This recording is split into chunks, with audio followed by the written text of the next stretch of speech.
अगर मनभेद नहीं है यहाँ पर गुलाबचंद दुबे जी, अगर मनभेद नहीं है तो क्यों अजित पवार नाराज है भाई?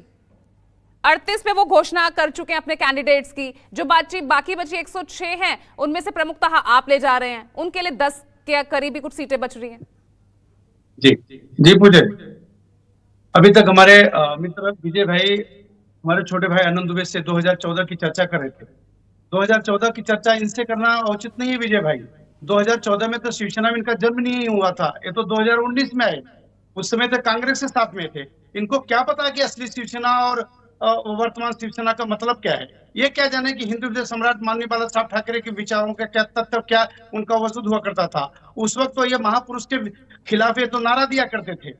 अब रही बात असली शिवसेना और नकली शिवसेना का, ये जो आलाप राग रहे हैं, इनको इस जगह पे न इनके पास जड़ बचा है, न इनके पास जमीन बची हुई है।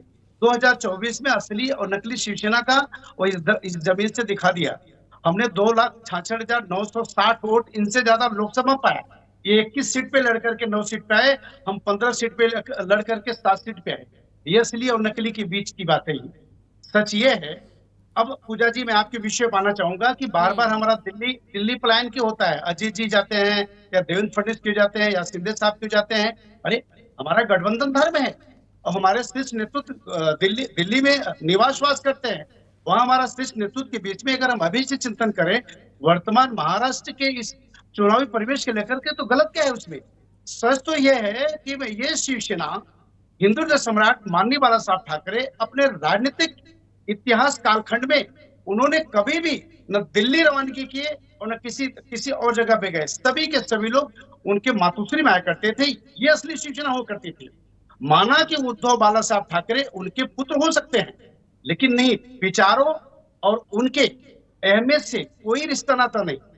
माननीय बाला साहब ठाकरे ने ये तो कहा था, पूजा जी आप इसके साक्षी हैं, कि जिस दिन कांग्रेस से हमें संबंध जोड़ने की बात है उस दिन अपनी राजनीतिक दुकान बंद कर दूंगा। क्या इसको नकार सकते हैं ये हमारे ओरिजिनल शिवसेना वाले? कभी नहीं नकार नहीं सकते। हाँ, रही बात ये 182 सीट हमने डिक्लेयर कर दिया है। हमारे बीच में पूरी सामंजस्य बन चुकी है। अंतिम निर्णय के लिए अभी कुछ घंटों में आदरणीय एकनाथ शिंदे साहब भी दिल्ली पहुंचेंगे।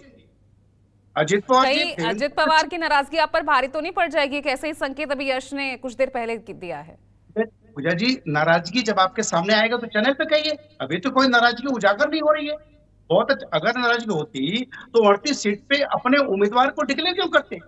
तब तो एक भी डिक्लेयर नहीं करते ना। सच तो यह है कि आदरणीय ये अपना क्या नाम से कांग्रेस वालों ने एक भी उम्मीदवारी की सूची कोई डिक्लेयर नहीं की है। सच तो वहां पे, संशय तो वहां पे है। इन लोगों का ये जो राष्ट्रीय महाविकास आघाड़ी गठबंधन धर्म, ये कहाँ निभा पा रहे हैं? हरियाणा में जैसे परास्त होते हैं वैसे टिप्पणी होती है। ये ओरिजिनल शिवसेना वाले, चाहे प्रियंका चतुर्वेदी जी हो और चाहे हमारे राव जी हो। ठीक है मनीष जी, ये हरियाणा एक